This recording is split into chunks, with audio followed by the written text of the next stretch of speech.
السلام علیکم لسنرز۔ آج کی ملک صاحب کی تفتیشی کہانی پنجاب کے ایک پرسکون گاؤں کی ہے، جہاں کے ایک بااثر چودھری کے گھر میں ایک ایسی دلیرانہ واردات ہوئی جس نے سب کو حیران کر دیا۔ شاطر مجرم نے نہ تو کوئی کھرا چھوڑا تھا اور نہ ہی کوئی نشان، مگر کہا جاتا ہے نا کہ جرم چاہے کتنی بھی چالاکی سے کیا جائے مگر قانون کے لمبے ہاتھوں سے وہ بچ نہیں سکتا۔ آئیے جانتے ہیں کہ مجرم کون تھا اور ملک صاحب نے اسے کیسے پکڑا۔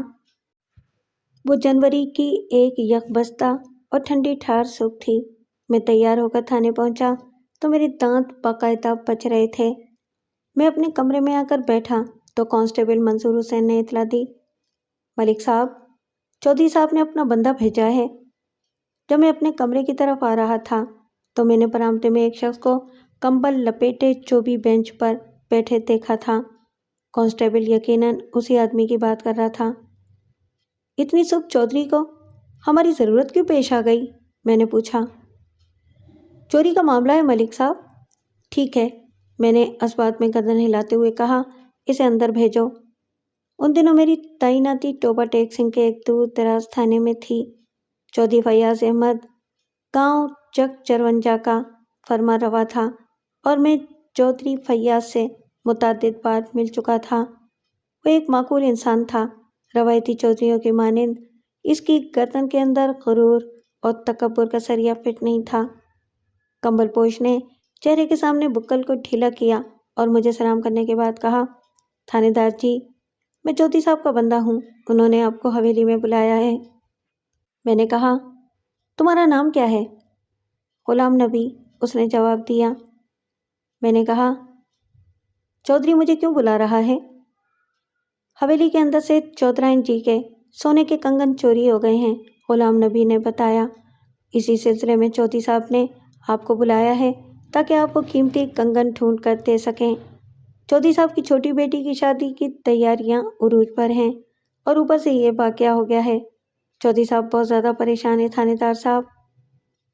ٹھیک ہے، تم واپس جاؤ، میں نے غلام نبی کی بپتا بالفاظ دیگر چودھری فیاض احمد کی مصیبت کا احوال سننے کے بعد کہا، چودھری صاحب سے کہہ دو کہ میں تھوڑی دیر میں آ رہا ہوں۔ اس نے میرا شکریہ ادا کیا اور سلام کر کے رخصت ہو گیا۔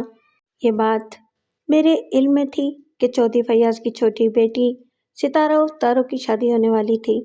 اس حوالے سے پچھلے کئی روز سے حویلی میں گہما گہمی چل رہی تھی۔ دور دراز کے علاقوں میں رہنے والے عزیزوں اور رشتہ داروں کی آمد بھی شروع ہو چکی تھی۔ یہ سب تو معمول کے عین مطابق تھا، لیکن کنگن کی چوری والی بات مجھے ہضم نہیں ہو رہی تھی۔ یہ تو ہو ہی نہیں سکتا تھا کہ چودھرائن نے اپنے کنگن ایسے ہی کہیں رکھ چھوڑے ہوں، جس کی نگاہ پڑی اور وہ اٹھا لے گیا۔ چودھری فیاض جیسے طاقتور اور بااثر انسان کی حویلی میں چوری ایک ناممکن اور ناقابل یقین بات ہی لگتی تھی۔ باہر کیف میں نے کانسٹیبل علی بخش کو اپنے ساتھ لیا اور جائے وقوعہ کا جائزہ لینے کے لیے چودھری فیاض کی حویلی پہنچ گیا۔ چودھری نے باہر آ کر گیٹ پر میرا استقبال کیا اور مجھے اپنے ساتھ اندر لے گیا۔ حویلی میں اچھی خاصی رونق نظر آ رہی تھی۔ ایسا ہونا بھی چاہیے تھا کیونکہ وہ شادی والا گھر تھا۔ ہم ایک الگ تھلگ کمرے میں آ کر بیٹھ گئے۔ چودھری کی درخواست پر کانسٹیبل کو میں نے باہر برآمدے میں چھوڑ دیا تھا۔ چودھری مجھ سے تنہائی میں بات کرنا چاہتا تھا۔ رسمی علیق سلیق کے بعد چودھری نے اپنے ملازم کو کمرے میں بلا لیا اور تحکمانہ انداز میں کہا، فضل دین، ملک صاحب کی خاطر مدارات کا بندوبست کرو۔ چودھری صاحب، اس تکلف کی بالکل ضرورت نہیں، میں نے جلدی سے کہا، میں نے تھوڑی دیر پہلے ہی ناشتہ کیا ہے۔ اس میں تکلف کہاں سے آ گیا ملک صاحب؟ وہ ٹھہرے ہوئے لہجے میں بولا، آپ میری حویلی پر آئے ہیں، آپ کی خدمت کرنا مجھ پر لازم ہے۔ آپ نے جو صبح کو ناشتہ کیا تھا اسے بھول جائیں۔ میرے مسلسل انکار کے باوجود بھی چودھری نے اپنے ملازم کو تعمیل ارشاد کا اشارہ کر دیا۔ اس کے بعد بحث و تکرار یا لفظی مزاحمت کفران نعمت کے زمرے میں شمار ہوتا، سو میں نے خاموشی اختیار کر لی۔ چودھری فیاض احمد نے مختصر مگر جامع الفاظ میں مجھے بتایا کہ چوری ہونے والی طلائی کنگن کی جوڑی تاریخی حیثیت کی حامل تھی۔ وہ دونوں جڑاؤ قیمتی کنگن اس خاندان میں نسل در نسل چلتے چلے آ رہے تھے۔ رواج کے مطابق مذکورہ کنگن اس حویلی کی پہلی بہو کو چڑھائے جاتے تھے، یعنی حویلی کے موجودہ چودھری کے بیلوٹھی کے بیٹے کی بیوی کو۔ چودھری فیاض احمد اپنے باپ چودھری ریاض احمد کی پہلی اولاد تھا، لہٰذا وہ کنگن اس کی بیوی زلیخا کو شادی کے موقع پر پہنا دیے گئے تھے۔ آگے ان کنگنوں کو اصولاً چودھری فیاض اور چودھرائن زلیخا کی سب سے بڑی بہو کی کلائیوں تک پہنچنا تھا، مگر یہاں ایک بہت بڑا مسئلہ پیدا ہو گیا تھا۔ چودھری فیاض احمد کی 5 اولادیں تھیں، 3 بیٹے اور 2 بیٹیاں۔ سب سے بڑے بیٹے نعیم احمد کا انتقال 6 ماہ کی عمر میں ہو گیا تھا۔ اس سے چھوٹا بیٹا مشتاق احمد بھری جوانی میں چل بسا تھا۔ موت کے وقت مشتاق کی عمر محض 18 سال تھی اور وہ کنوارا ہی اس دنیا سے رخصت ہو گیا تھا۔ مشتاق کے بعد مہرالنساء عرف مہرو کا نمبر تھا، جس کی مناسب وقت پر شادی ہو گئی تھی اور اس کے 2 بچے تھے۔ مہرو کا ان دنوں اپنے شوہر اعجاز حسین سے جھگڑا چل رہا تھا۔ وہ پچھلے چند ماہ سے روٹھ کر میکے میں بیٹھی ہوئی تھی اور اس وقت مہرالنساء کی عمر لگ بھگ 30 سال تھی۔ مہرالنساء سے 3 سال چھوٹا چودھری فیاض احمد کا تیسرا بیٹا اشفاق احمد تھا۔ اپنی اولاد کے حوالے سے چودھری فیاض نے ایک سے بڑھ کر ایک صدمہ اٹھایا تھا اور ان میں سب سے بڑا دکھ اشفاق کی طرف سے ملا تھا۔ اشفاق کو تعلیم حاصل کرنے کا بڑا شوق تھا۔ جب اس نے ابتدائی تعلیم حاصل کر لی تو باپ نے اعلیٰ تعلیم کے لیے اسے ولایت بھیج دیا۔ یہ فیاض احمد کی غلطی تھی یا اس ذیل میں اس کی قسمت ہی خراب تھی کہ اشفاق نے تعلیم مکمل کرنے کے بعد وہیں پر ایک گوری سے شادی کر لی اور اس کے ساتھ ہی اس نے واپس آنے کا خیال بھی دل سے نکال دیا تھا۔ 3 بیٹوں کا باپ چودھری فیاض احمد سر دست اولاد نرینہ سے محروم تھا۔ اس کے دونوں بڑے بیٹے اللہ کو پیارے ہو چکے تھے اور تیسرا مغرب کی آزاد فضا میں لاپتہ ہو کر رہ گیا تھا۔ بات چیت کے دوران میں چودھری کے ملازم خاص رمضان عرف رمجو نے بھاری بھرکم ناشتہ لا کر میرے سامنے چن دیا۔ چودھری صاحب، کیا اشفاق ستارہ کی شادی میں بھی نہیں آ رہا؟ میں نے رسمی انداز میں ناشتے کا آغاز کرتے ہوئے پوچھا۔ چودھری نے نفی میں گردن ہلانے پر اکتفا کیا۔ ستارہ اس کی چھوٹی بہن ہے اور یہ اس حویلی کی آخری شادی بھی ہے۔ میں نے معتدل انداز میں کہا، اشفاق کو اس شادی میں ضرور شرکت کرنا چاہیے تھی۔ ملک صاحب، اس دنیا میں ہونا تو بہت کچھ چاہیے، مگر سب کچھ انسان کی مرضی کے مطابق ہوتا نہیں ہے۔ وہ ایک افسردہ سانس خارج کرتے ہوئے بوجھل لہجے میں بولا، اللہ نے مجھے 3 بیٹے دیے تھے، وہ 2 کو تو اس نے اپنے پاس بلا لیا اور تیسرا، اس کی آواز بھرا گئی اور وہ خاموش ہو گیا۔ اس وقت حویلی میں ستارہ کی شادی کی ابتدائی تقریبات چل رہی تھیں، لیکن چوری والے اس واقعے نے وہاں کے مکینوں کو پریشان کر دیا تھا۔ چودھری فیاض کی حالت سب سے زیادہ خستہ تھی۔ علاوہ ازیں بیٹوں کے ذکر نے اسے کچھ زیادہ ہی ملول کر دیا، لہٰذا میں اصل موضوع کی طرف آ گیا۔ چودھری صاحب، آپ نے جس بندے کو تھانے بھیجا تھا، اس نے مجھے بتایا کہ گزشتہ رات اس حویلی سے طلائی کنگنوں کی جڑاؤ جوڑی غائب ہو گئی ہے۔ میں نے اس کے چہرے پر نگاہ جما کر سوال کیا، کیا ان کے علاوہ بھی کوئی قیمتی شے چوری ہوئی ہے؟ جی ہاں، اس نے جواب دیا۔ کنگن کی اس جوڑی کے ساتھ ہی سونے کے لگ بھگ 10 تولے وزن کے مختلف زیورات بھی رکھے ہوئے تھے اور کم و بیش 2000 روپے کی کرنسی نوٹ بھی، سب کچھ چلا گیا۔ یہ طلائی زیورات اور نقدی رکھی ہوئی کہاں تھی؟ میں نے پوچھا۔ ایک محفوظ اور مضبوط تجوری میں۔ اور تجوری میری بیوی چودھرائن زلیخا کے کمرے میں رکھی ہوئی ہے، اس نے بتایا۔ یہ کوئی چھوٹی موٹی چوری نہیں ہے ملک صاحب، مال و دولت تو آنی جانی چیزیں ہیں، میں نقدی اور سونے کے دیگر زیورات کی بات نہیں کر رہا۔ مجھے سب سے زیادہ دکھ اس خاندانی کنگن کی جوڑی کا ہے جناب۔ وہ لمحے بھر کے لیے تھما اور پھر بجھے ہوئے لہجے میں اضافہ کر دیا، تمام حالات آپ کے سامنے ہیں۔ اس حویلی میں کسی بہو کی آمد کے امکانات تقریباً ناپید ہو چکے ہیں، اسی لیے ہم نے وہ تاریخی کنگن ستارہ کو دینے کا فیصلہ کیا تھا۔ جب اسے دلہن بنایا جاتا تو یہ خاندانی کنگن اس کی کلائیوں میں سجا دیے جاتے، لیکن میری قسمت ہی خراب ہے، وہ رہاسا ہو گیا۔ میں آپ کے جذباتی نقصان اور تکلیف کو سمجھ سکتا ہوں چودھری صاحب، میں نے ہمدردی بھرے لہجے میں کہا، آپ نے مجھے یہاں قانونی مدد کے لیے بلایا ہے، لیکن میں مال مسروقہ کی بازیابی کو اسی وقت ممکن بنا سکتا ہوں جب مجھے آپ کا تعاون حاصل ہوگا۔ میں ہر قسم کے تعاون کے لیے تیار ہوں ملک صاحب، اس نے دو ٹوک انداز میں کہا۔ تعاون کا آغاز آپ کو میرے ہر سوال کا بالکل درست جواب دے کر کرنا ہوگا، میں نے صاف گوئی سے کام لیتے ہوئے کہا، باقی باتیں بعد میں۔ ٹھیک ہے، وہ معتدل انداز میں بولا، آپ پوچھیں جو بھی پوچھنا چاہتے ہیں۔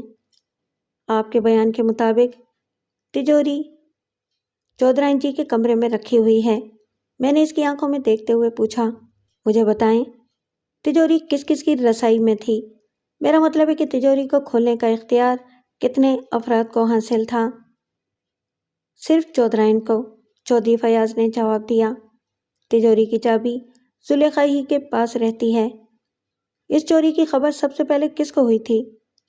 چودھرائن زلیخا کو۔ یہ کب کی بات ہے؟ آج صبح کی، چودھری نے جواب دیا۔ آج صبح جب وہ سو کر اٹھی تو اس کی نظر تجوری پر پڑی۔ تجوری کا دروازہ کھلا ہوا تھا۔ اس نے اپنا بستر چھوڑا اور تجوری کا جائزہ لیا۔ وہاں کچھ بھی باقی نہیں تھا۔ زلیخا نے آ کر مجھے صورتحال سے آگاہ کیا۔ یہ پریشان ہونے والی بات تھی، سو میں بہت زیادہ فکر مند ہو گیا۔ اپنے طور پر میں نے حویلی کے ملازمین سے پوچھ تاچھ کی، مگر اس چوری کے بارے میں کسی کو کچھ پتہ نہیں تھا۔ جب یہ عجیب و غریب معاملہ میری سمجھ میں نہ آیا تو میں نے اپنے ایک ملازم غلام نبی کو آپ کی طرف دوڑایا اور آپ میرے سامنے موجود ہیں۔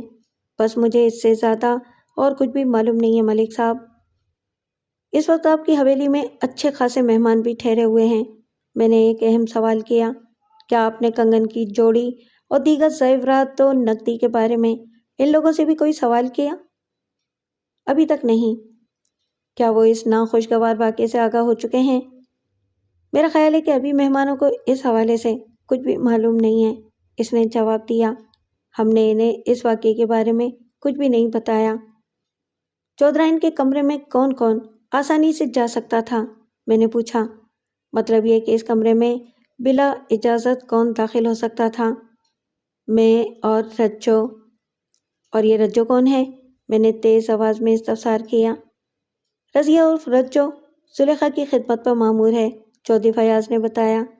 آپ رجو کو چودھرائن کی خاص ملازمات سمجھ لیں۔ سمجھ لیا، میں نے کہا۔ کیا میں چودھرائن جی کا کمرہ دیکھ سکتا ہوں؟ ہاں ہاں، کیوں نہیں، ضرور، وہ جلدی سے بولا۔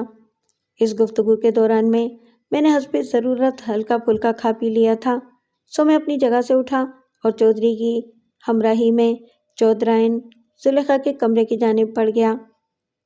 چودھرائن زلیخا کا کمرہ 15 بائی 15 فٹ کی ایک کشادہ اور ہوادار خوابگاہ تھی، تاہم سرد موسم کے تقاضوں کے پیش نظر وہاں کی کھڑکیاں اور داخلی دروازہ بند تھا۔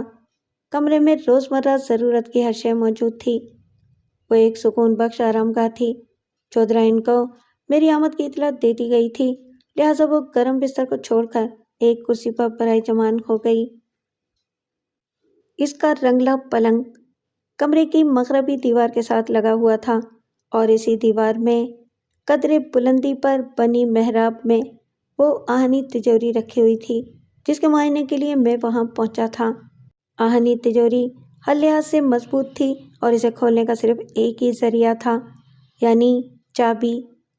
جس محراب کے اندر مذکورہ تجوری کو رکھا گیا تھا وہ کمرے کے فرش سے لگ بھگ 3 فٹ کی بلندی پر بنی ہوئی تھی اور میرے اندازے کے مطابق وہ مربع تجوری 2 فٹ چوڑی، 2 فٹ اونچی اور 2 ہی فٹ گہری بھی تھی۔